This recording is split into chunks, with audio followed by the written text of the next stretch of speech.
Oke, nah kalau teman-teman bisa lihat di sini ini adalah buku tabungan ya, tapi sudah tidak berlaku ya. Jadi kalau ini dari bank ini dan kalau warnanya seperti ini tuh tabungan dolar. Teman-teman bisa dilihat di sini di rekening saldo ya. Kalau bisa dilihat tanggal 2013, saya sudah pernah ceritakan apa itu tanggal 2013 di vlog saya sebelumnya. Dan ini ada penarikan pencabutan nyawa sejumlah ini. Jadi 110.166,09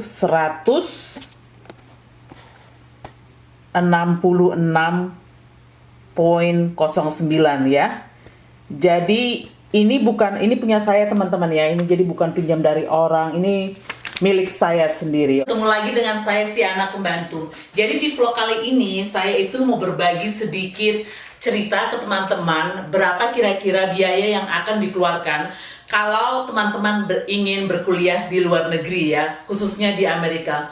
Sudah tahu ya kalau Amerika itu adalah negara paling mahal untuk melanjutkan pendidikan di sana. Disayangkan juga ya, kita itu kalau international student itu di limit untuk bekerja. Jadi bekerja contohnya kita cuma bisa bekerja di sekolah atau di kampus, tetapi jam bekerjanya juga itu dibatasi. Jadi tidak bisa kita mengambil jam bekerja itu dengan seumpamanya melebihi dari 40 jam per minggu. Jadi biaya-biayanya sebagai berikut. Yang pertama itu biaya SPP.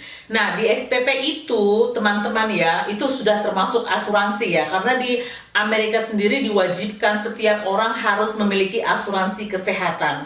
Jadi perlu teman-teman garis bawahi juga ya, kalau SPP ini khusus untuk sekolah publik, jadi bukan untuk private. Jadi contohnya di Indonesia ya, kalau kita sekolah di sekolah negeri sama di sekolah swasta, pastilah SPP-nya akan berbeda. Begitu juga ya sama sekolah negeri sama international school, perbedaan itu sangat signifikan ya. Oke teman-teman, ini adalah bukti pembayaran ya yang saya print out dari account saya online ya. Teman-teman bisa dilihat di sini, ini atas nama saya ya. Bisa dilihat Erna, oke.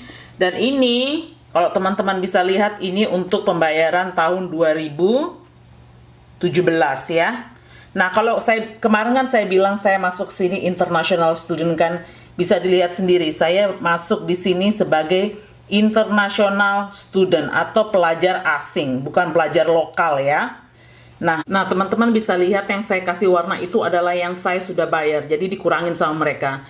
Ini untuk SPP 15.000 poin sekian ya. Ini untuk asuransi 947 ya. Kalau yang ini uang lain-lain ya. Jadi ini ditotalkan ini semua hampir 17.000 ya teman-teman. Jadi kalau mau dirupiahkan mudah aja, dikalikan $1 itu setara 15.000. Sekarang kan rate-nya 16.000. Ya jadi teman-teman dikalikan saja untuk berapa tahun untuk ambil S1 ya, dan dikalikan dengan ini pengeluaran untuk per semester ya. Kedua, itu adalah biaya untuk sewa rumah teman-teman. Jadi kalau saya bilang biaya kos-kosan saya ya, untuk case saya sendiri itu biaya kos-kosan itu saya bayar sekitar $300. Dan itu teman-teman, kalau kita bilang kos-kosan ya, bukan berarti kayak kita satu kamar itu punya kita semua, tidak seperti teman-teman.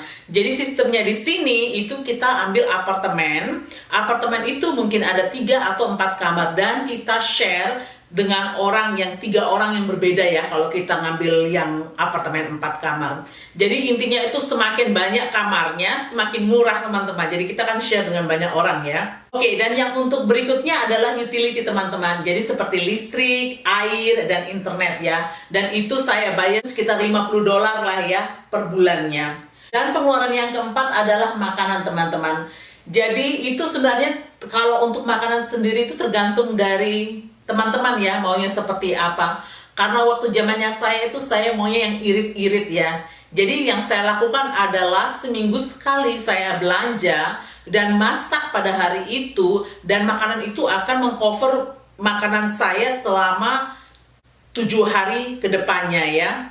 Dan untuk pembayaran makanan sendiri saya perkirakan sekitar $40-100 ya per minggunya, oke? Dan yang pengeluaran yang kelima itu adalah buku teman-teman. Dan buku ini di Amerika kalau menurut saya ya mahal. Jadi contohnya ya, satu mata pelajaran itu harga buku itu minimum ya, minimum teman-teman. Jadi sekitar $100. Nah, kadang-kadang atau terkadang saya satu mata pelajaran itu membutuhkan 3 buku sekaligus. Jadi mungkin saya pernah sekali one case saya bayar tuh sampai $200 lebih teman-teman. Jadi untuk satu buku dan satu mata pelajaran. Biaya yang keenam teman-teman, saya bilang itu biaya lain-lain ya. Contohnya kalau teman-teman membutuhkan untuk les-les. Jadi waktu case saya dulu itu seperti ini. Ada beberapa mata pelajaran yang saya betul-betul membutuhkan bimbingan selain di kelas ya. Waktu itu saya itu contohnya ya, satu semester mungkin ada saya 2 mata pelajaran dari 4 itu yang saya memang betul-betul butuh untuk les. Jadi contohnya ya teman-teman, di situ kan dibayarnya itu per hadir teman-teman. Jadi bukannya per mata pelajaran ya. Jadi kalau per hadir kita dibayar tuh sekitar 10 sampai $12.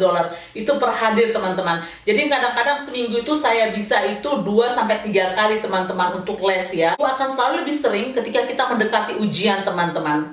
Terus biaya-biaya yang termasuk dalam lain-lain itu seperti kita pengen seumpamanya jalan-jalan ya.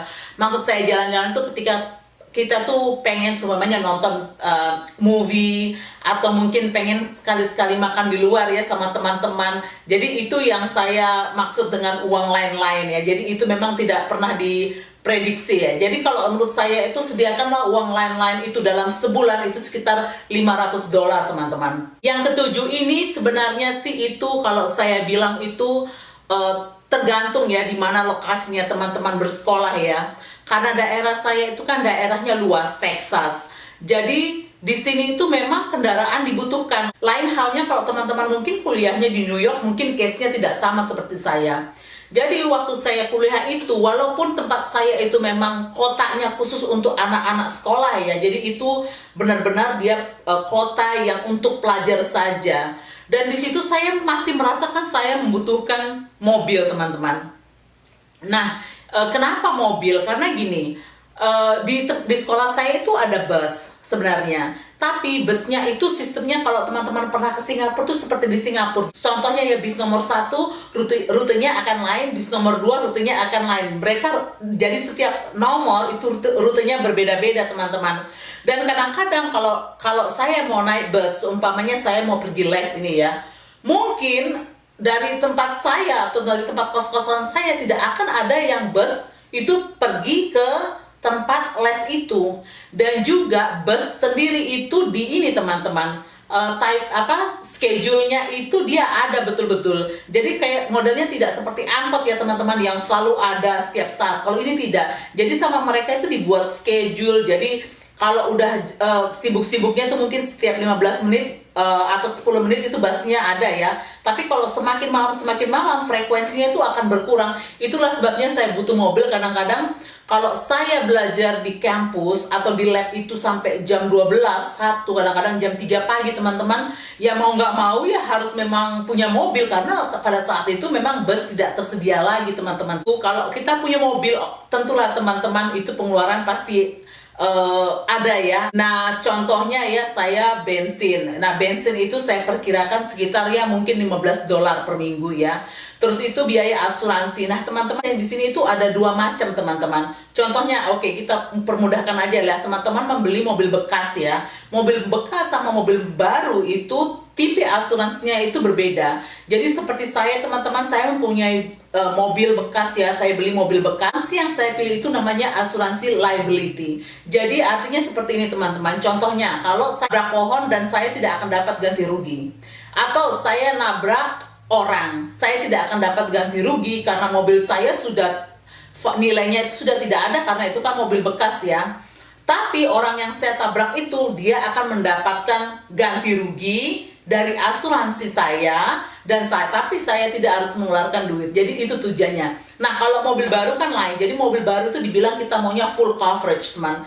Jadi contohnya mungkin mobil itu baru nabrak tiang, mereka akan dapat gantinya seperti itulah ya. Tapi tentulah harga yang liability sama yang full coverage itu pasti lebih mahal yang full coverage teman-teman. Jadi waktu itu saya bayar asuransi itu sekitar $60 per bulannya. Punya mobil harus bayar juga perawatan ya teman-teman. Ya jadi perawatan itu diperkirakan sediakan aja duit sekitar $1.000 per tahun teman-teman.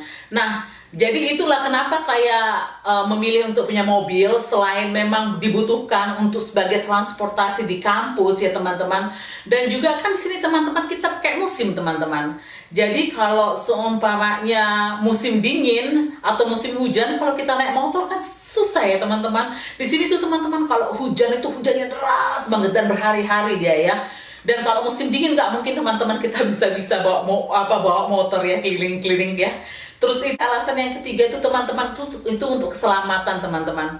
Karena di sini kan jalanannya itu kebanyakan seperti tol ya modelnya. Jadi mobil itu jadi larinya lebih cepat mungkin ketimbang kita di Indonesia ya. Jadi itulah kenapa saya memutuskan untuk punya mobil.